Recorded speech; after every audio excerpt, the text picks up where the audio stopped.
कि ये हवा जिसमें हम सांस लेते हैं, ये पानी जो हम पीते हैं, या जिस कुर्सी पर हम अभी बैठे हैं, ये सब आखिर बना किस चीज से है? तो चलिए आज निकलते हैं एक सफर पर और हमारी रोजमर्रा की दुनिया के इन छिपे हुए रहस्यों को सुलझाते हैं। तो सवाल बहुत सीधा है। अपनी चारों तरफ देखिए।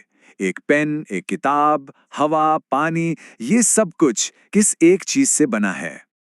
और इसका जवाब पता है क्या है? बड़ा ही सिंपल सा, पदार्थ। जी हाँ, मैटर।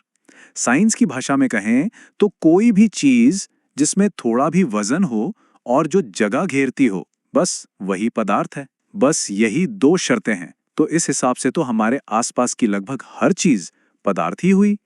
अच्छा, तो ये तो समझ आ गया कि सब कुछ पदार्थ है। लेकिन अब कहानी में थोड़ा और अंदर चलते हैं और जानते हैं पदार्थ के कुछ सीक्रेट रूल्स के बारे में। जी हाँ, ये वही नियम है जो ये तय करते हैं कि कोई चीज पत्थर जैसी सख्त क्यों है, कोई पानी की तरह क्यों बहती है और कोई हवा में कैसे उड़ जाती है। तो रूल नंबर 1, पदार्थ के कण बहुत ही ज्यादा, मतलब बहुत ही ज्यादा छोटे होते हैं। इतने छोटे कि उन्हें अपनी आंखों से देखना नामुमकिन है। देखिए, इसका एक जबरदस्त उदाहरण है पोटेशियम परमैंगनेट का एक्सपेरिमेंट। सोचिए बस, इसका एक छोटा सा दाना पानी की एक बड़ी बाल्टी में डालते ही वो लाखों करोड़ों नन्हे नन्हे कणों में टूट जाता है और पूरे पानी को गुलाबी रंग से भर देता है। कमाल है ना? अब आता है रूल नंबर 2। इन नन्हे नन्हे कणों के बीच में खाली जगह होती है। कभी सोचा है जब पानी में चीनी घोलते हैं तो वो चीनी आखिर चली कहाँ जाती है? गायब हो जाती है क्या? नहीं, असल में वो पानी के कणों के बीच जो खाली स्पेस होता है ना, बस उसी में जाकर फिट हो जाती है, बिल्कुल एक पजल की तरह।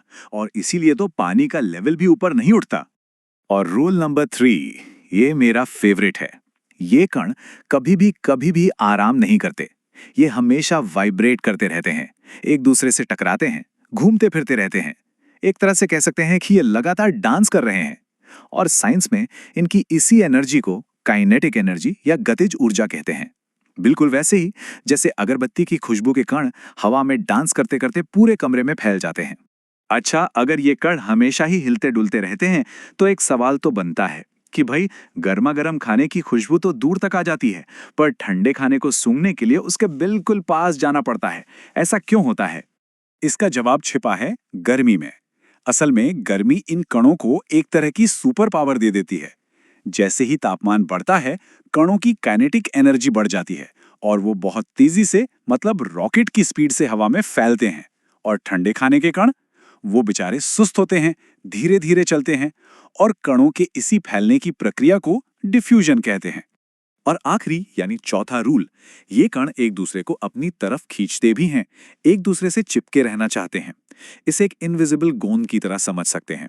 ठोस चीजों में ये गोंद बहुत ज्यादा मजबूत होता है, इसलिए वो अपनी जगह पर टिके रहते हैं। लिक्विड्स में ये थोड़ा कमजोर होता है। और गैस में तो ये इतना कमजोर होता है कि कण जहां मर्जी वहां घूमते हैं। तो कणों के यही 4 सीक्रेट रूल्स हमें पदार्थ के 3 अलग अलग चेहरों से मिलवाते हैं: सॉलिड, लिक्विड और गैस, यानी ठोस, तरल और गैस। चलिए अब जरा देखते हैं कि ये तीनों एक दूसरे से इतने अलग क्यों हैं। तो देखिए, सब कुछ उन्हीं 4 नियमों का खेल है। सॉलिड का शेप और वॉल्यूम दोनों फिक्स होते हैं। क्यों? क्योंकि उनके कणों के बीच का गोंद बहुत मजबूत है। लिक्विड का वॉल्यूम तो फिक्स है पर शेप नहीं, क्योंकि उसके कण एक दूसरे पर फिसल सकते हैं। और गैस, अरे गैस के कण तो बिल्कुल आजाद पंछी हैं। ना कोई फिक्स शेप, ना वॉल्यूम, जिस भी बर्तन में डालो उसी को पूरा भर देते हैं। लेकिन कहानी का सबसे मजेदार हिस्सा तो अब आ रहा है। पता है क्या? पदार्थ अपना रूप बदल सकता है। ये एक जादूगर की तरह है। बस जरा सा तापमान या दबाव बदलो और बर्फ पानी बन जाती है, और पानी भाप। ये पूरा का पूरा एक साइकिल है। आप बस गर्मी देते जाइए, सॉलिड पिघलकर लिक्विड बन जाएगा। इसे फ्यूजन कहते हैं। और गर्मी दीजिए तो लिक्विड भाप बनकर गैस बन जाएगा, जिसे कहते हैं वेपराइजेशन। और फिर जैसे ही आप गर्मी निकालना शुरू करेंगे, मतलब चीजों को ठंडा करेंगे, ये साइकिल उल्टी घूमने लगेगी। गैस से लिक्विड बनेगा और लिक्विड से वापस सॉलिड। लेकिन यहाँ एक बहुत बड़ा रहस्य है, जिसे कहते हैं गुप्त ऊष्मा या लेटेंट हीट। कभी सोचा है, जब बर्फ पिघल रही होती है तो उसे चाहे जितनी गर्मी दे दो, थर्मामीटर 0 डिग्री पर ही अटका रहता है। ऐसा क्यों? क्योंकि वो सारी गर्मी, वो सारी हीट एनर्जी टेम्परेचर बढ़ाने में नहीं, बल्कि बर्फ के कणों के बीच के उस मजबूत गोंद को तोड़ने में खर्च हो रही है। ये एक तरह की छिपी हुई एनर्जी है जो रूप बदलती है, तापमान नहीं। और कभी-कभी तो पदार्थ एक शॉर्टकट भी ले लेता है। वो लिक्विड वाली स्टेज को पूरी तरह से स्किप कर देता है।